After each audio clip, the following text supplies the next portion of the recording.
네, 오늘 데살로니가전서 4장 1절에서 8절 본문으로 하나님을 기쁘시게 해드리는 삶, 첫 번째 말씀을 나누려고 합니다.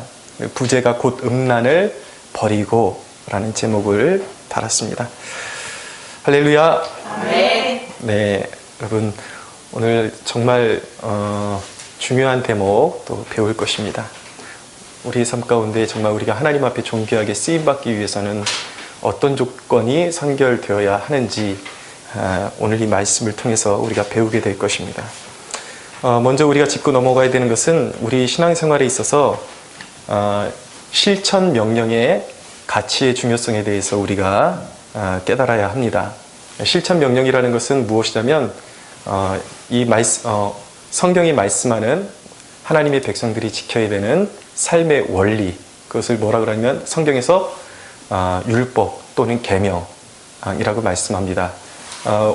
우리가 이 말씀을 나눌 때에 어떤 실천 윤리라는 그런 표현을 쓰게 될 텐데, 그 기독교에 있어서 이 실천 윤리라는 것은 세상이 말하는 그런 어떤 도덕적인 잣대를 의미하는 것이 아니라 하나님의 계명을 삶에 적용하는 것, 순종하는 것, 그것을 실천 윤리라고 이제 우리가 이야기한다라는 것을 여러분들 염두에 두고 말씀을 들으시면 좋겠습니다.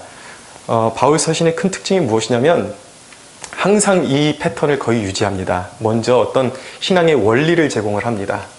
그래서 이제 본질적인 것, 복음이 무엇이고 우리 영적인 상태가 이전에 영적인 죽음의 상태에 있다가 이제 그리스도 예수로 말미암아 완전히 하나님 나라로 옮겨졌다. 이것을 굉장히 부단히 강조를 합니다. 그래서 원리를 설명하고 나서 바로 자연스럽게 어디로 들어가냐면 그 원리를 바탕으로 그러므로 우리가 이러이러하게 살아야 된다. 하나님의 백성은 이렇게 살아야 된다. 바울 서신의 구조가 그렇게 되어 있습니다. 오늘 본문이 이제 그렇게 전환되는 대목이라고 볼 수가 있습니다. 1절에 보세요. 그러므로 라고 시작되고 있죠. 그렇습니까? 네. 그러므로 라 그러면서 이제 새로운 그런 말씀의 지평이 열리고 있다는 것을 보여주고 있는 것입니다. 우리가 끝으로라고 말씀하고 있는데 말 그대로 끝이라는 얘기가 아니라 원어적으로 봤을 때 그러므로 이제 다른 국면의 이야기를 하겠다라는 이제 이야기가 전환된다라는 것을 의미하고 있는 것입니다. 그래서 이게 무슨 말씀인가? 자, 무엇을 말씀하고 이제 그러므로라고 말씀하고 있냐면요. 지난주에 우리가 3장 12절에서 13절 본문을 가지고 본문을 지난주에 다뤘습니다. 여기서 교회가 굳건하게 세워지기 위해서 두 가지 그런 기둥과 같은 교회에 절대적으로 필요한 두 가지 사항이 필요하다 그랬는데 바울이 무엇을 놓고 기도를 하냐면 데살로니가 교회가 하나님의 사랑으로 충만한 교회가 되게 해달라고 그렇게 기도했습니다. 그것이 첫 번째 기둥이고 두 번째 기둥은 무엇이냐면 거룩하게 해달라고 그렇게 기도를 했습니다. 그것이 지난주 이제 3장 마무리되는 시점에서 하나님 앞에 올려드린 기도예요. 근데 그건 단순한 기도가 아니라 무슨 어떤 교회가 굳건하게 서기 위해서 반드시 지켜나가야 될 대원리를 제시한 거죠. 사랑과 거룩으로 충만한 교회가 되어야 된다. 교회는 사랑과 충만한 공동체다. 그렇게 이야기하면서 이제 4장으로 접어들면서 이제 어떻게 되는 것이냐면 그 세부 항목, 예를 들어서 사랑과 거룩에 대한 세부 항목, 그럼 어떻게 거룩해야 되느냐? 그럼 어떻게 사랑해야 되느냐? 이 대목을 4장에 접어들면서 이어가고 있는 것이죠. 그러면서 이제 그 4장 1절에서 이 오늘 읽은 8절의 본문이 그 13절에 보면은 너희 교회가 거룩함에 흠이 없게 되기를 원한다라고 그렇게 말씀했잖아요. 그 대목이라고 자연스럽게 이어지면서 그럼 어떻게 거룩해야 되느냐? 자연스럽게 그 3장 13절과 4장 1절에서 8절이 연결되고 있다는 것을 우리가 알아야 합니다. 여러분 이 장절은요 원래 성경 그 사본에는 없는 것입니다. 이 장절의 구분은 1500년대에 비로소 어떤 인쇄업자에 의해서 나타나기 시작한 것이 바로 장절의 구분이에요. 근데 너무 잘 해놨죠. 정말 이렇게 너무 이렇게 섬세하게 잘 구분을 해놔가지고 아마 여기에도 성령님이 어떤 개입을 하시지 않았을까 그런 생각이 들 정도로 잘 구분을 해 놓았습니다. 근데 분명한 것은 그 장절은 이후에 생긴 것이기 때문에 오늘 본문을 볼 때 3장 그 말미에서 그대로 4장이 자연스럽게 이어지고 있다는 것을 제가 말씀드리고자 하는 것입니다. 그러면서 오늘의 대목은 그거예요. 그럼 어떻게 거룩해야 되느냐? 너희가 정말 흠이 없는 교회가 되기를 원하는데 어떻게 거룩해지기를 원하는가? 그것을 이야기하고 있는 것입니다. 근데 이 실천 명령이 왜 중요한지를 깨달아야 합니다.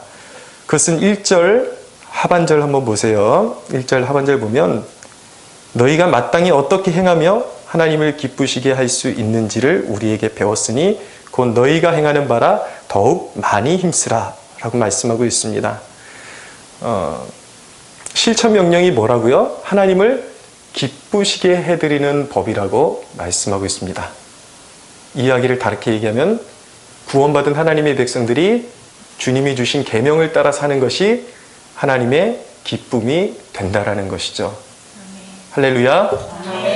네, 한간에 급속도로 퍼지고 있는 잘못된 신앙관이 있습니다. 굉장히 빠른 속도로 퍼지고 있기 때문에 오늘 특별히 좀 집어드리려고 그래요. 어떻게 주장하는 사람들이 있냐면 이 단에서 순종과 행함을 강조하는 설교는 율법적인 것으로 잘못된 것이다 라고 말하는 사람들이 있습니다. 그 사람들이 어떤 주장을 하냐면 우리 존재가 자격이 없기 때문에 하나님이 은혜로 우리를 받아주셨다는 거예요. 맞죠? 거기까지는? 맞아요. 근데 은혜로 받아들여졌는데 자격 없는 우리가 뭘 또 하나님을 기쁘시게 해드려서 인정받아서 하나님께 인정받아서 하나님께 인정받으려고 하는 것 자체가 잘못된 것이다. 우리는 하나님을 만족시킬 수 없다. 그냥 우리는 수동적으로 하나님의 은혜를 받는 것이 다다.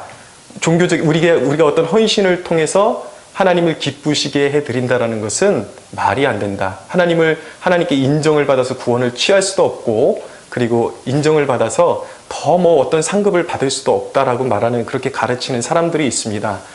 구원의 원리에 있어서는 맞아요. 우리가 하나님을 뭔가 충족시켜서 구원을 얻는 것은 아니지만 구원 이후에는 하나님을 기쁘시게 해드리는 삶이 분명히 존재한다라는 것입니다. 이런 주장을 하는 그런 구체적인 그런 그룹들이 누가 있냐면 이전에 김성수 목사님이라고 이제 계셨습니다. 이분이 원래 유명한 가수였어요. 근데 굉장히 똑똑한 분입니다. 서울대를 졸업하시고 정말 그냥 그분 설교를 들으면 가수셨는데도 불구하고 정말 머리가 비상하다라는 것을 느끼게 됩니다. 그리고 이게 패션이 있어요. 열정이 있어요. 그러니까 사람들이 거기에 막 녹아들거든요. 근데 문제는 뭐냐면 그 설교에 중요한 결점이 있다라는 것입니다. 지금 아까 말씀드렸던 그렇게 주장하는 사람들이 주로 이 김성수 목사님의 설교를 듣고 그런 주장을 하고 있다라는 것이죠. 이 교회의 지금 난점은 무엇이냐면 이 목사님이 지금 부르심을 받고 이 세상에 안 계심에도 불구하고 오직 그분의 설교만 듣기 위해서 주일날 설교자가 없는데도 불구하고 이 교회에 모여서 영상으로 예배 드리고 있는 그러한 지금 실태 가운데 있습니다. 결코 그렇게 그분이 인간적인 면에서 굉장히 탁월한 부분이 있다는 것을 제가 인정할 수 있겠는데 전체적으로 봤을 때 그분의 설교가 정말 건강한 신학적인 그런 뼈대를 가지고 있는가, 그분들을 추종하는 사람들에게는 절대적일지 모르겠지만 우리가 기존에 우리가 믿음의 선조들에게 쭉 배워왔던 그런 가치관과 신학의 기준으로 봤을 때 많이 기울어져 있는 면을 볼 수가 있다는 것이죠. 좀 잘못된 개념이 퍼져 있다는 것입니다. 여러분, 쉽게 말씀드리면 아기가 태어나면 그 존재 자체가 기쁨이 맞죠? 그 가정의 기쁨이 맞습니다. 아기 존재 자체가 기쁨이에요. 그런데 그 아이가 점점 성장하면서 그 아이가 행동하는 그 모든 것들이 자연적으로 부모의 기쁨이 될 수 있다고 그렇게 생각을 하십니까? 그건 아니잖아요. 아이가 인간이 사는 도리를 배워야 되고 부모를 기쁘시게 하는 삶을 살아가는 법을 배워야 하는 것입니다. 그래서 그 사람들, 아까 말씀드렸던 그런 부류의 사람들은 뭐라 그러냐면 계명 같은 거는 이제 거의 우리에게 해당이 되지 않는다. 주님이 율법을 폐하셨는데 무슨 율법을 지키고 계명을 지키냐. 그렇게 주장을 하면서 어떤 일이든지 주님을 위해서 하면 무슨 일이든지 주님의 이름으로 주님을 기쁘시게 하겠다라는 결단으로 하면 그것이 주님의 기쁨이 된다라고 그렇게 말을 합니다. 근데 정말 여러분, 우리가 스스로 판단하고 아무 일이나 하면 이건 주님을 위한 거야 하고 하는 행동들이 전부가 주님의 기쁨이 될 수 있을까요? 절대 그렇지 않습니다. 인간에겐 분명히 오류가 있습니다. 내가 스스로 옳다고 생각하는 것은 하나님 앞에 아주 치명적인 오류가 있을 수 있다는 거예요. 그래서 배워야 돼요. 그런데 주님은 생각보다 아주 구체적으로 성경에 계명을 제시해 주셨다라는 것입니다. 주님 본인이 주시기도 하셨고 사도들을 통해서 다시 한번 주님의 말씀을 집대성해서 주님의 계명을 우리가 지켜야 될 실천 강령을 성경에 분명히 요약해 놓으셨다라는 것입니다. 할렐루야. 아멘. 존 스토트라는 복음주의 거장이 이 시대의 현대의 교회들이 너무나도 저급해지고 믿는 사람들이 삶의 변화가 없는 이유가 무엇이냐를 진단하는데 뭐라고 진단을 했냐면 이 실천 명령을 가르치지 않았기 때문에 교회가 이 모양 이 꼴이 됐다라고 그렇게 진단을 합니다. 그분의 글을 직접 읽어드리겠습니다. 우리는 복음을 가르치느라 너무 바빠서 율법은 거의 가르치지 않습니다. 우리는 또한 율법주의자라는 낙인이 찍히는 것을 두려워합니다. 우리는 우리가 율법 아래에 있지 않다고 경건하게 말하곤 합니다. 마치 우리가 율법을 무시하고 심지어 불순종할 자유를 갖고 있기라도 하듯이 바울의 말이 의미하는 바는 우리가 하나님 앞에 받아들여진 것이 율법을 준수함으로 그렇게 된 것은 아니지만 그리스도인들은 여전히 하나님의 도덕법과 계명들을 지킬 의무가 있다는 것입니다. 실로 그리스도가 죽으신 목적은 우리에게 율법의 요구가 이루어지게 하려 하심이었습니다. 성령이 우리 마음에 거하시는 목적은 그분이 우리 마음속에 하나님의 법을 쓰시기 위함입니다. 라고 그렇게 정의를 했습니다. 할렐루야. 아멘. 예, 성령이 우리 안에 오신 이유는 우리로 하여금 방종하면서 내 마음대로 살게 하시고자 하심이 아니라 하나님의 계명을 실행할 수 있게끔 이 계명을 기꺼이 순종할 수 있는 마음을 우리에게 심어주기 위해서 우리에게 오셨다라는 것입니다. 여러분, 그래서 기독교의 역사를 보면요, 항상 극에서 극으로 달려갔다라는 것을 보게 됩니다. 어떤 경우에는 복음만, 지금이 그런 시대예요. 복음만 지나치게 강조되다 보니까 복음의 실천 강령이 없어요. 빠져버려요. 그러니까 사람들의 삶에 거룩이 없습니다. 근데 어떤 때에는 이게 또 극으로 달려가요. 실천 명령만 계속 이야기하다 보니까 복음이 없어요. 그러니까 자기 의만 드러나는, 자기 의를 세우기 위해서 노력하는 그런 꼴이 돼버리는 거죠. 그러니까 우리가 항상 하나님의 말씀을 가르치고 배울 때 중요한 것은 무엇이냐면 복음과 사도 바울의 원리예요. 왜 우리가 그렇게 살아야 되느냐를 먼저 제시하고 그 다음에 그러면 그 복음의 원리를 가지고 어떻게 살아야 되느냐를 반드시 균형감 있게 전해야 한다는 것입니다. 여러분, 바울이 이 명령을 주면서 하나님을 기쁘시게 하도록 이런 일들을 더욱 많이 힘쓰라 했음을 주목하십시오. 제 말이 맞습니까? 1절 끝에 보면 우리에게 배웠으니 곧 너희가 행하는 바라 더욱 많이 힘쓰라 그러잖아요. 어디 하나님의 계명을 소홀히 여기라고 그런 구절이 어디에 있냐고요. 사도 바울은 오히려 적극적으로 너희가 우리에게 배운 바를 더욱 힘쓰라, 더욱 힘쓰고 더욱 지키라고 말씀하고 있는 것입니다. 그것이 하나님의 기쁨이 된다라는 말씀이에요. 여러분, 이 실천 명령은 우리가 실천할수록 하나님 나라의 시민의 합당한 모습이 되어가는 것입니다. 그것을 뭐라 그러냐면 성화라고 하는 것입니다. 이것이 왜 중요합니까? 왜 성화되는 것이 중요합니까? 왜 이 실천 명령을 우리가 마음에 품고 이 원리를 삶 가운데 지켜나가는 것이 중요합니까? 그렇게도 주님께서 말씀하신 너희는 빛과 소금이 되라고 말씀하신 그 명령을 우리가 따를 수 있는 것, 진정한 세상의 빛이 되고 소금이 될 수 있는 유일한 길은 무엇인가? 주님의 실천 명령을 우리가 지키는 거예요. 그것을 믿으셔야 하는 것입니다.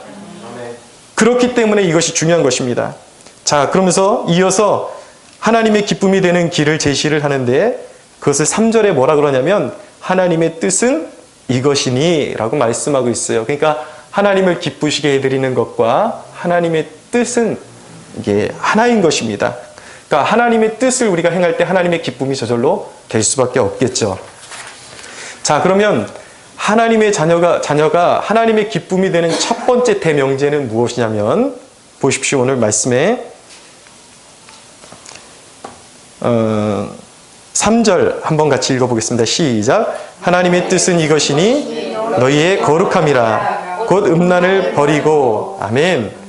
네, 하나님의 기쁨이 되는 첫 번째 대명제는 무엇이냐면 거룩함에 이르는 것입니다.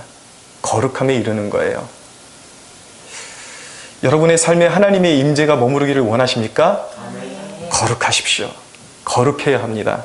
그것이 우리 인생의 성패를 좌우하는 것입니다. 많은 사람들이 하나님의 뜻이 어디 있냐고 물어봐요. 늘 그런 어떤 자기의 삶 가운데 늘 그런 어떤 구체적인 대답만 원한다고요. 무엇을 선택해야 되느냐? 어느 배우자를 선택해야 되느냐? 근데 하나님은 그것에 대해서 구체적으로 명시하지 않으세요. 하나님의 뜻은 무엇이냐면 거룩하라는 거예요. 거룩하면 하나님의 뜻에 합당한 배우자를 고를 수 있어요. 하나님의 뜻을 알기 때문에. 거룩하면 죄에 빠지지 않을 수가 있습니다. 거룩하면 하나님의 인도하심을 받을 수가 있어요. 할렐루야.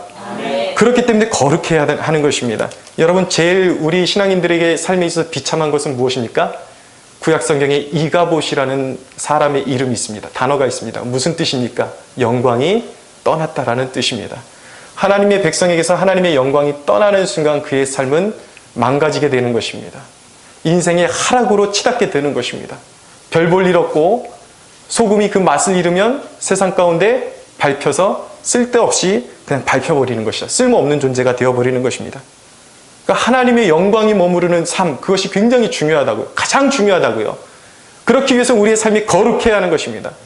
그런데 우리가 말로만 거룩해야지 그렇게 해서 거룩하게 되는 것이 아니에요. 성경이 말씀하는 거룩은 굉장히 구체적이라는 것을 명심하십시오. 많은 사람들이 거룩하십시오 그러면 아멘 하지만 자신의 삶 가운데 전혀 거룩한 삶이 나타나지 않는 사람들이 있습니다. 세상 사람들과 똑같이 난잡하고 취하고 방탕하고 그렇게 살면서 거룩해야죠. 거룩하십시오 그러면 아멘이라고 자신있게 대답하는 사람들이 있는데 그 하나님을 속이는 거예요.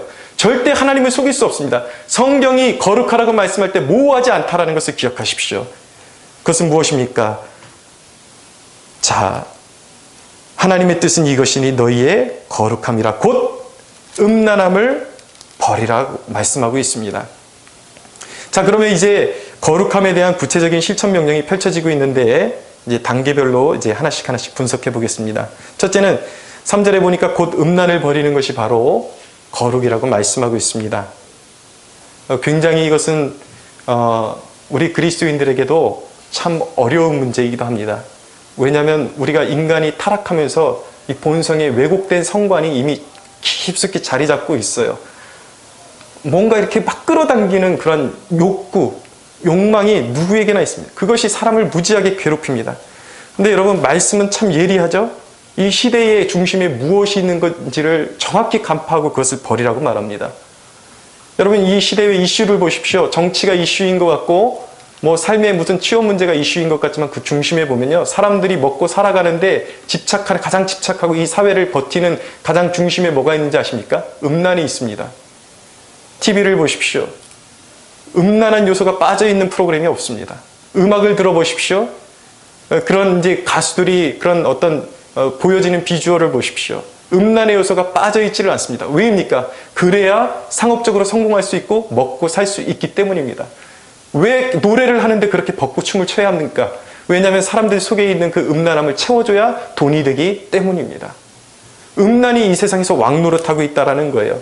그래서 성경은 말씀합니다. 거룩은 무엇인가? 음란을 버리라는 것입니다. 할렐루야. 아멘. 그 묵시가 없으면 백성이 방자히 행한다라고 말씀하고 있어요. 그래서 율법을 지키는 자는 복이 있다고 잠언이 말씀하고 있습니다. 하나님의 말씀이 있어야 돼요. 왜냐하면 하나님의 백성이 거듭난다고 해서 저절로 이런 모든 것들이 벗어지는 것이 아닙니다. 많은 사람들이 거듭남을 경험해요. 하나님의 자녀가 됐음을 알긴 아는데 이전에 내가 그 추구하고 습관적으로 가지고 있었던 어떤 성적인 그런 더러움이 꺼리끼긴 하는데 이것이 진짜 죄일까 아닐까 막 혼돈을 하면서 계속 자기 양심의 가책을 느끼면서도 그 죄를 버리지 못하고 자기 자신의 그 죄에 빨려 들어가면서 신음하는 그런 모습들을 보이고 있습니다.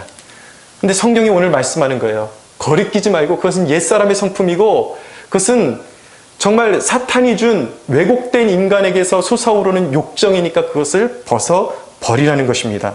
할렐루야. 네. 여러분, 데살로니가 교회의 문제가 무엇이었냐면 이 사람들의 그 삶 가운데 믿음의 역사가 나타나고 사랑의 수고가 나타나고 좋은 것들이 막 열매들이 나타나기 시작했는데 무엇이냐면 이 사람들 안에도 우리의 모습이 있었습니다. 무엇이냐면 이 사람들이 이전에 그 도시 자체가요, 이 사람들이 살던 배경과 시대적 배경과 도시 자체에 음란의 영이 가득했습니다. 왜냐하면 그들이 예수님을 몰랐을 때 섬기던 신이 그 음란과 밀접하게 관계되어 있기 때문이에요. 그리스 사람들이 섬기던 아프로디테라는 신도 그렇고 로마 사람들이 섬기던 비너스라는 신도 그렇고 이 데살로니가 이 사람들은 카빌이라는 그 신을 섬겼는데 이 세 신이 동일한 게 무엇이냐면 이 신들에게 예배 의식을 행하는데 한결같이 난잡한 성행위가 동시에 행해졌다라는 거예요. 그것이 문화였어요. 그러니까 그들에게 가책이 없이 그렇게 행해졌던 문화 가운데 굉장히 난잡하고, 그리고 그 시대의 문화 가운데 그 사람들의 인식에는 그냥 첩을 두는 것은 당연한 것이었고, 그냥 아내는 뭐 이렇게 자녀들을 그냥 돌보는 돌보미 정도로 그렇게 인식을 했고, 남자는 남자의 권위를 가지고 누구나가 그냥 이렇게 성은 그냥 자기가 마음 가는 대로 즐길 수 있고 또 창녀와도 그렇게 연합할 수 있다라는 생각이 가득했습니다. 너무나도 자연스러웠던 거예요. 그러니까 문제는 무엇이냐면 이들이 예수님을 믿고 나서도 그 습관을 버리지 못한 사람들이 그대로 남아 있었습니다. 그래서 바울이 얘기하는 거예요. 그 문제를 가지고. 그것은 너희의 인생에 이젠 변화받은 너희와 어울리지 않는 것이다. 그것은 옛사람의 더러운 습관이다. 그 음란을 버리지 못하면 결국 하나님 나라에 들어가지 못하게 될 것이다. 왜냐하면 그것은 마귀에게 속한 것이기 때문이다 라고 그렇게 말해주고 있는 것입니다. 여러분, 우리가 이 음란한 것을 버릴 수 있는 이유는 무엇입니까? 예수님께서 자기의 피로 우리를 씻어주셨습니다. 할렐루야. 네. 속량하셨다고요. 속량이라는 것은 무엇입니까? 예수님이 피값으로 피를 지불하시고 피를 다 쏟아서 우리의 죄값을 다 지불하셨다라는 거예요. 우리의 죄값이 다 지불되었다고요. 깨끗해졌다고요. 새 본성을 얻게 되었습니다. 할렐루야. 아멘. 그렇기 때문에 음란과 그리스도인은 결코 어울리지 않는 것입니다. 그리고 이전에는 죄의 종이었기 때문에 죄에 끌려갈 수밖에 없는 존재였다면 이제는 새 본성을 얻게 되었기 때문에 우리가 성령의 도우심 가운데 음란을 벗어버릴 수 있음을 믿으시기 바랍니다. 아멘. 담대해지셔야 돼요. 음란에 끌려다니는 것이 아니라 호령하셔야 돼요. 명령하셔야 돼요. 여러분, 두 번째 대목으로 넘어가 4절에서 5절 보세요. 거룩은 무엇인가? 4절 5절 한번 읽어보겠습니다. 시작. 각각 거룩함과 존귀함으로 자기 안에 대할 줄을 알고 하나님을 모르는 이방인과 같이 세욕을 따르지 말고. 아멘. 자, 이 4절에서 5절 말씀에서 올바른 그 성의 바운더리를 제시하고 있는 것입니다. 그러니까 우리가 그러면 어디까지가 올바른 성을 누릴 수 있는 올바른 바운더리는 어디까지입니까? 하나님이 정해주신 바운더리는 어디까지입니까? 라고 물을 때에 그 대답을 주고 있는, 명시하고 있는 대목이라고요. 굉장히 중요합니다. 정리하면 이것입니다. 여러분, 이 성적인 관계, 이 성적인 행위는 어디 안에서, 어떤 바운더리 안에서만 하나님이 허용하시는가? 오직 하나님이 이루어 주신 정상적이고 공식적인 가정 안에서만 성관계가 허락된다라는 것을 깨달으십시오. 하나님께서 오로지 정상적인 가정 안에서만, 부부 안에서만 이 성관계를 허락하셨음을 우리가 믿어야 하는 것입니다. 그래서 혼 전, 결혼 전에, 그리고 결혼 외에 행해지는 성관계들은 모두 하나님 앞에 불법으로 취급을 받는 것입니다. 여러분들, 중요한 개념을 말씀드립니다. 가정은요, 그리스도인에게 있어서 가장 작은 단위의 교회임을 기억하십시오. 거룩해야 하는 것입니다. 가정은 거룩해야 되는 거예요. 남편이 아내에 대해서 정직해야 되는 것이고 아내가 남편에 대해서 정직해야 되는 것입니다. 여러분, 이 교회의 구성원은 어떻게 되어 있냐면, 이 가정이라는 작은 교회의 구성원은 어떻게 되어 있냐면 반드시 한 명의 남자와 한 명의 여자가 하나 되는 것이 기본 단위인 것입니다. 이것이 하나님께서 가르쳐 주신 올바른 성관이에요. 이것이 가장 건강한 가정인 것입니다. 그러면 여러분, 구체적으로 하나님이 허락하시지 않는 성적인 행위들은 어떤 것이 있는가? 이 부분에 대해서 굉장히 모호한 면이 있고 이 시대의 청년들이나 심지어는 가정을 이루고 있는 사람들조차도 이 개념에 대해서 모호한 면이 있기 때문에 오늘 다시 한번 찝어드립니다. 여러분, 혼전 동거는 하나님의 뜻이 아닙니다. 하나님은 온전히 하나님의 공식적인 선언 안에서 결혼을 통해서 성적인 관계가 이루어지기를 원하십니다. 믿으십니까? 네. 또한 동성애도 허락되지 않아요. 동성애는 하나님의 뜻이 아닙니다. 왜입니까? 하나님께서 가정을 구성하시는 가장 기본적인 근본적인 단위를 어떻게 설정하셨다고요? 한 명의 남자와 한 명의 여자로 구성을 해 놓으셨습니다. 예수님께서 마태복음 19장 4절에서 5절 말씀에 이렇게 말씀하셨어요. 예수께서 대답하여 이르시되 사람을 지으신 이가 본래 그들을 남자와 여자로 지으시고 말씀하시기를 그러므로 사람이 그 부모를 떠나 아내에게 합하여 그 둘이 한 몸이 될지라. 아멘. 아멘. 여러분, 하나님께서 가정을 계획하실 때에 가장 그 작은 단위의 교회를 계획하실 때에 한 명의 남자와 한 명의 여자를 연합시켜서 가정을 이루기로 그렇게 결단하셨다라는 것입니다. 하나님이 정하신 법칙이에요. 그렇기 때문에 동성애는 허용이 될 수가 없는 것입니다. 하나님 앞에 분명한 죄악인 것입니다. 또한 왜곡적 성적 탐닉, 이 모든 것들을 버려야 하는 것입니다. 그것이 무엇입니까? 성행위를 주제로 담은 영상물, 매체, 이런 것들 그리스도인들은 모두 다 벗어버려야 하는 것입니다. 여러분, 각별히 우리가 4절을 보세요. 오늘 본문의 4절에 보면은 각각 거룩함과 존귀함으로 자기의 아내에 대할 줄을 알라라고 말씀하고 있어요. 여러분, 이 말씀이 무엇입니까? 아내 외에 다른 이성과 정신적이고 육체적인 교류 그 어떤 것도 한 가지도 허용이 되지 않는다라는 것입니다. 무슨 말씀입니까? 여러분, 이전에 요즘도 그런 단어가 있는지 모르겠는데 저희 세대 때 X동생이라는 그런 단어가 있었습니다. 예를 들어서 이제 결혼한 사람들이 예를 들어서 이성의 어떤 여자친구를 뒀을 때에 X동생이다. 이건 남자친구를 있을 때 X동생이다. 이렇게 이야기하곤 했거든요. 과연 굳이 성적인 관계를 맺지 않고도 정신적인 교류만으로도 외도할 수 있는 것이 가능한가? 내 아내와 내 남편이 아닌 다른 이성과 정신적인 친밀한 교류도 하나님께서는 외도로 치부하신다라는 것입니다. 그래서 간음이에요. 정신적인 간음인 것입니다. 믿으십니까? 네.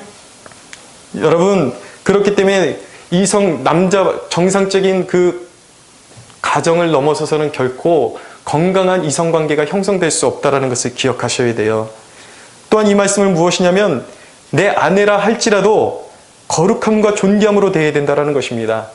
내 그런 어떤 그 욕망에 의한 성적인 놀이객감으로 아내를 대할 수 없다는 것을 말씀하고 있는 거예요. 내 아내라 할지라도 지나치게 성적 욕구에 사로잡혀서 아내를 괴롭히면 그것은 이방인과 같은 짓이라고 오늘 말씀하고 있는 것입니다. 그것은 세욕에 사로잡힌 삶이라고 말씀하고 있는 것입니다. 여러분, 이 모든 죄악에서 우리가 자유케 되어야 하는 것입니다. 이 모든 것들을 벗어버리십시오. 예수의 이름으로 벗어버리십시오. 네. 여러분, 기억해야 할 사실은 여러분, 이런 죄악들을 우리가 왜 벗어버려야 하는가? 이것은 단지 그냥 하나님께서 싫어하시니까 단순한 금지 조항이 아니에요. 오늘 말씀은 거기보다 한 단계 더 나아갑니다. 무엇이라고 말씀하시는지 우리 5절을 한번 읽어보겠습니다. 6절입니다. 6절 시작. 이 일의 분수를 넘어서 형제를 해하지 말라. 이는 우리가 너희에게 미리 말하고 증언한 것과 같이 이 모든 일에 주께서 신원하여 주심이라. 네, 이 본문을 얼핏 잘못 읽으면 그런 어떤 성적인 범죄를 가지고 있는 형제를 분수에 지나게 너무 나무라지 말아라, 그렇게 말씀하시는 것처럼 읽혀질 오해의 소지가 있습니다. 절대 그런 말씀이 아니에요. 이 말씀은 그런 말씀이 아니라 남의 아내와 남의 몸을 탐함으로 형제와 자매의 삶에 해악을 끼치면 절대 안 된다라는 것입니다. 아시겠습니까? 그러니까 아까 말씀드린 것처럼 하나님이 정해주신 그 정상적인 바운더리 외에서 이성 간에 성적인 탐닉을 부려서는 안 된다라는 거예요. 남의 가정을 깨트려서는 안 된다라는 것입니다. 남의 몸을 함부로 취해서는 안 된다라는 것입니다. 왜 그러냐면 문란한 성에는 반드시 하나님께서 심판을 하시겠다라는 거예요. 6절 끝에 보십시오. 이 모든 일에 주께서 신원하여 주심이라라고 말씀하고 있습니다. 이 신원하여 준다라는 것은 무엇이냐면 하나님께서 갚아주신다라는 거예요. 거기 심판이 있다라는 것입니다. 여러분 잘 들어주십시오. 이 성이 준비가 안 된 상태에서 성행위를 갖게 되면 미혼모가 되어서 산고의 아픔을 겪게 됩니다. 그리고 그 자녀에게 비참한 인생을 안겨주게 되는 것입니다. 우리 주위에서 흔하게 볼 수 있는 그런 현상들 아닙니까? 기다리지 못하고 하나님의 때를 기다리지 못하고 서로 좋아서 이 시대의 만연한 성적인 관념이 무엇입니까? 이 그리스도인 안에서도 이런 관념이 너무나도 팽배해 있다는 거예요. 이 성적인 행위는 결혼을 하지 않고도 그냥 서로 좋으면 서로 사랑이라는 이름만 성립이 되면 서로 잠자리를 가질 수 있다는 것이 이 시대 사람들의 만연한 사고방식입니다. 그런데 여러분 하나님의 말씀은 그것을 허용하지 않습니다. 만약에 남자와 여자가 기다리지 못하고 하나님의 때를 기다리지 못하고 저지른 열매 때문에 만약에 어쩔 수 없이 그것 때문에 함께 살게 되면 어떻게 되는가? 그 후유증으로 영적인 가정을 이루지 못하게 되는 것입니다. 상당한 폐해가 삶 가운데 주어지는 것입니다. 불륜을 저지르게 되면 어떻게 됩니까? 가정이 파괴됩니다. 그리고 경제적인 파탄으로 이어질 수도 있다는 것입니다. 왜곡된 성, 하나님이 허락하시지 않은 성에는 반드시 좋지 않은 열매들이 맺혀진다는 거예요. 반드시 심판이 뒤따른다는 것입니다. 하나님의 판결이 뒤따른다는 것입니다. 믿으십니까? 네. 동성애를 저지르는 사람들은 어떻게 됩니까? 그들을 불쌍히 여겨야 되는 것은 맞습니다. 그러나 하나님이 허락하시지 않은 성행위를 통해서 동성애를 고집하게 되면 악한 질병을 유발시키고 결국에는 그 영혼이 멸망할 수도 있음을 우리가 깨달아야 하는 것입니다. 근데 여러분, 이 무분별한 성적인 삶, 성적인 행위들의 가장 비참한 것은 무엇인지 아십니까? 우리 가정이 파괴되고 우리의 삶의 일부분이 파괴되는 것, 누군가에게 불행을 안겨주는 것도 비참한 것이지만 이 일들의 가장 비참한 결과는 무엇이냐면 기름 부음이 사라진다라는 것입니다. 이 이야기를 요한계시록에서 뭐라고 말씀하냐면 다른 용어로 주님께서 촛대를 옮겨버리신다라는 거예요. 요한계시록에 나오는 발람의 교훈, 이세벨의 교훈, 이것이 다 무엇인가? 믿는다고는 하지만 음란함을 그대로 가지고 있는 거예요. 성적으로 남잡한 삶을 살면서 절제되지 않은 삶을 살면서 주님을 사랑한다고 하는 것, 주님이 절대로 허락하시지 않는다라는 것입니다. 아멘. 할렐루야. 아멘. 주님이 절대 속지 않으세요. 그런 교회들을 향해서 주님께서 뭐라고 말씀하시냐면 내가 너희에게 가서 회개치 아니하면 촛대를 옮겨버리겠다라고 말씀하시는 거예요. 쓰임받지 못하는 인생, 기름 부으심이 없는 인생, 가장 그리스도인들이 두려워해야 할 가장 비참한 삶인 것을 우리가 깨달아야 하는 것입니다. 네. 여러분, 삼손이 바로 그런 인물이었습니다. 가장 역사상에 힘이 센 인물이었어요. 가장 탁월한 은사를 가지고 있는 사람이었습니다. 그런데 그는 절제를 하지 못했습니다. 이방 여인을 사랑했고 창녀와 몸을 합했습니다. 난잡한 삶을 살았어요. 그랬더니 어느 정도는 기름 부으심이 있었어요. 힘을 계속해서 그런 삶을 살아도 고집해도 하나님이 어떤 특정한 목적을 이루실 때까지 힘이 남아 있었어요. 그러니까 어떤 교만에 빠지게 됩니까? 이런 일을 계속해서 행해도 내 힘이 그대로 남아 있구나 라고 오해하게 되는 것이죠. 자기의 착각이에요. 하나님은 속지 않으십니다. 많은 사역자들이 이렇게 살 수 있습니다. 앞에서 찬양 인도를 하고 많은 사람들에게 유익을 끼치고 은혜를 끼칠 수 있어요. 앞에서 뻐전히 설교할 수 있어요. 그런 사람들이 설교할 때 은혜가 없는가? 은혜가 있어요. 그것이 함정이라는 거예요. 왜입니까? 그 사람이 잘나서가 아니라 회중을 보시고 성도들이 불쌍하기 때문에 그 사람을 통해서 하나님의 소정의 목적을 이루시는 것이죠. 그러나 하나님이 계속 눈 감고 계시는가? 그렇지 않다라는 거예요. 어느 정도 능력이 나가는 것 같지만 어느 정도 시간이 지나면 반드시 그 능력이 사라져 버린다라는 것입니다. 빛을 잃어버린다라는 거예요. 맛을 잃어버린다라는 것입니다.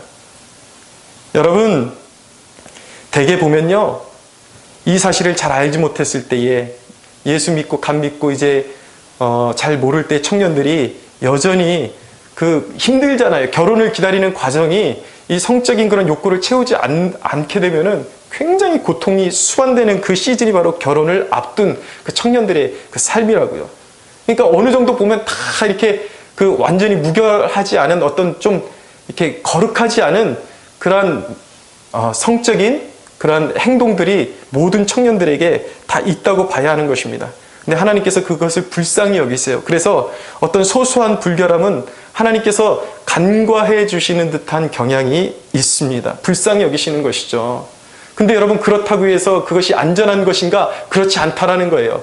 하나님께서 잘 모르기 때문에 그냥 내버려 두시고 또 그 사람이 어쩔 수 없는 상황 때문에 잘 그냥 두고 보시는 것 같지만 결국 깨닫게 해주심에도 불구하고 하나님이 계속해서 촉구해 주심에도 불구하고 그리고 존귀한 직분을 맡겨주셨음에도 불구하고 그것을 덜어내지 않고 잘라버리지 않으면 여러분, 이 대목은 중요한 것입니다. 죄를 잘라버릴 때 잘라버리지 않으면, 기회가 왔을 때 잘라버리지 않으면요, 우리 청년들 특별히 청년의 시절에 그것을 근절하는 훈련을 하지 않으면 결혼하면 그것이 해결될까? 절대 그렇지 않습니다. 죄는 죄예요. 결혼하면은 그냥 올바른 성적인 올바른 성관이 자연적으로 자리 잡히는 것이 아니라 결혼 이전에 가지고 있던 좋지 않은 영상을 보거나 아니면 그런 좀 더러운 습관을 가지고 있던 것이 그대로 결혼 후에도 이어진다라는 것을 기억해야 하는 것입니다. 그렇게 됐을 때 하나님께서 그냥 지켜봐 두시는가? 그것이 계속해서 두고 보다가 끊지 않고 계속 이어갈 때에는 언젠가는 그에게 주신 은사들을 거두어 가시게 되는 것입니다. 여러분, 하나님은 처음에는 소중한 은사들을 은혜로 부어주세요. 믿음으로 주십니다. 우리의 자격을 묻지 않고 주세요. 그 은혜를 주시는 이유는 무엇입니까? 거룩한 일에 사용하라는 것입니다. 그런데 은혜로 주셨음에도 불구하고 그러나 주실 때는 은혜이지만 관리하는 것은 우리의 책임이라는 거예요. 우리가 거룩함을 잃어버리고 관리하지 않으면 하나님께서 우리에게 주신 영적인 은사들, 영적인 기름 부음들, 그 모든 것들을 송두리째 날려버릴 수 있다는 것을 기억하십시오. 할렐루야. 아멘. 여러분, 중요한 거예요. 그러나 여러분 믿으십시오. 주님은 우리를 정결케 하실 수 있는 분입니다. 우리가 보혈을 의지하고 예수님의 보혈을 의지하고 주님을 향해 온전히 우리가 헌신할 때 우리가 이 모든 음란의 질병을 이길 수 있음을 믿으십시오. 여러분, 형벌을 주시는 이유가 뭐예요? 왜 음란한 죄를 범했을 때 형벌이 우리에게 주어질 수밖에 없습니까? 7절에서 8절을 보세요. 같이 한번 읽어보겠습니다. 시작. 하나님이 우리를 부르심은 부정하게 하심이 아니요 거룩하게 하심이니 그러므로 저버리는 자는 사람을 저버림이 아니요 너희에게 그의 성령을 주신 하나님을 저버림이니라. 아멘. 여러분, 몸의 주인이 누구입니까? 몸의 주인은 하나님이세요. 우리를 부르신 하나님이십니다. 여러분, 특히 믿는 자들에게 우리의 몸은 성령이 거하시는 하나님의 전임을 믿으십시오. 할렐루야. 아멘. 여러분, 정신 좀 차리세요. 말씀을 듣는데 그냥 죽고 사는 문제라고요.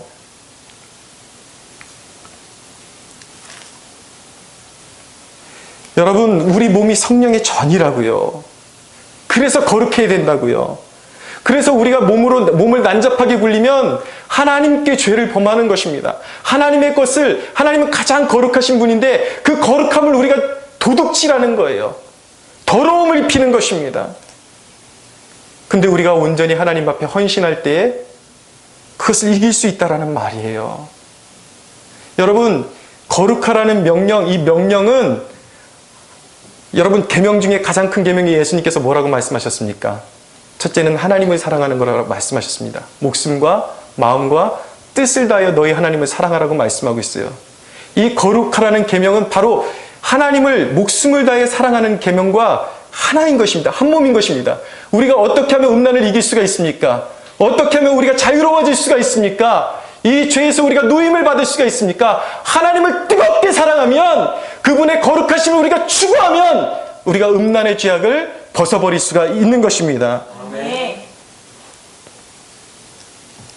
여러분, 성적인 유혹을 이길 수 있는 두 가지 초점을 말씀드릴게요. 잘 들으십시오. 첫째는 무엇이냐면 우리가 성적인 범죄를 버리지 못했을 때에 잃을 것들을 생각하십시오. 무엇입니까? 여러분, 한순간 즐기고 내가 지금 여기서 타협해버리고 영원히 잃을 수 있는 것들이 있다는 것을 기억하세요. 그것이 무엇입니까? 구원의 기쁨, 또 하나님 앞에 쓰임받지 못하게 되는 상태, 가장 비참한 것이죠. 심지어는 우리가 거룩하지 못하면 가족을 잃어버릴 수도 있어요. 가정이 붕괴될 수도 있습니다. 몸을 잃어버릴 수도 있어요. 영혼을 잃어버릴 수도 있어요. 여러분, 성적인 유혹 앞에서 내가 정말 이 한 번의 즐거움 앞에 내가 얼마나 많은 것들을 잃어버리게 될지를 첫 번째 고려하십시오. 그러면 성적인 유혹을 이길 수 있어요. 두 번째 유혹은 무엇입니까? 두 번째 우리가 이길 수 있는 방법은 무엇입니까? 반대로 우리가 하나님의 기쁨이 됨으로 얻어질 것들을 생각하십시오. 내가 정말 이 잠깐의 유혹을 이기고 거룩함을 추구했을 때에 어떤 보상을 받게 될 것인가? 그것을 통해서 우리는 하나님의 임재 속으로 더 깊게 들어가게 될 것입니다. 그리고 하나님 앞에 쓰임받게 되는 영광을 누리게 될 것입니다. 그리고 하나님의 기름 부음이 우리의 삶 가운데 지속적으로 나타나는 영광이 있게 될 것입니다. 아름다운 가정을 하나님이 지켜주실 거예요. 건강하고 균형 잡힌 삶을 하나님께서 주실 것입니다. 여러분, 기사를 보니까 이 대학들이 다 난리예요. 지금 신입생 오리엔테이션 때에 난잡한 성추행들을 선배들이 후배들한테 강요하고 그런 변태 같은 짓을 온 대학에서 아주 이름이 없는 대학이 아니라 우리가 알고 있는 인류 대학에서 그런 일들이 보편적으로 일어났다라는 것입니다. 여러분, 그 이야기는 무엇입니까? 지성인들조차라 무엇에 사로잡혀 있는지를 우리에게 보여주는 것이죠. 아무리 지식이 있어도 세상 사람들이 무엇에 사로잡혀 있는지를 우리에게 보여주는 단면인 것입니다. 여러분, 그런 추구의 끝은 무엇입니까? 그들이 사회에서 나가서 판사가 되고 의사가 되고 변호사가 되고 사업가가 돼도 소용없어요. 인간의 그 본연의 썩은 그 상태로 살게 되면 그 끝은 무엇입니까? 사망인 거예요. 심판인 것입니다. 여러분, 이 시대의 사람들이 살 길은 무엇입니까? 음란을 떠받들고 살아가는 이 시대의 청년들과 모든 사람들이 살 길은 회개하고 예수님의 보혈로 씻김을 받는 길임을 믿어야 하는 것입니다. 아멘. 새 삶을 살아야 하는 것입니다. 아멘. 여러분, 여기서 마지막으로 우리가 말씀을 정리하면서 우리가 가장 조심해야 되는 것은 무엇인지 아십니까?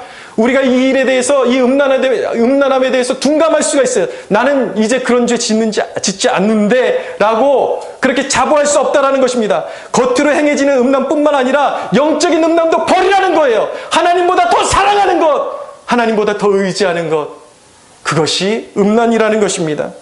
불결한 것들을 다 버려야 하는 것입니다. 우리의 삶 가운데 폭력적인 것, 더러운 것들, 그 모든 것들, 하나님이 기뻐하시지 않는 것들을 다 버려야 하는 것입니다. 아멘. 우린 하나님 앞에 서 있어요. 하나님은 늘 하나님 앞에 서 있는 자들에게 너희의 신발을 벗어버리라고 말씀하고 있어요. 거룩하라는 것입니다. 여러분, 왜 거룩해야 하는 것입니까? 거룩은 하나님이 우리를 부르신 삶의 목적이에요. 거룩할 때에 하나님이 비로소 우리의 삶 가운데 축복의 문을 여신다라는 것을 기억하십시오. 아멘. 거룩할 때 하나님의 임재가 우리의 삶 가운데 머무르며 하나님 궁극적인 인생의 승리를 우리에게 안겨주실 것입니다. 할렐루야. 아멘. 사랑하는 여러분, 우리의 마음 가운데 더러움이 씻어지는 시간이 되기를 원합니다. 아멘. 성령이 임하셔서 우리의 마음 가운데 영적인 우상들을 태워버리시는 역사가 일어나기를 이 시간 간절히 소원합니다. 아멘. 우리 하나님께 영광의 박수 올려드리겠습니다.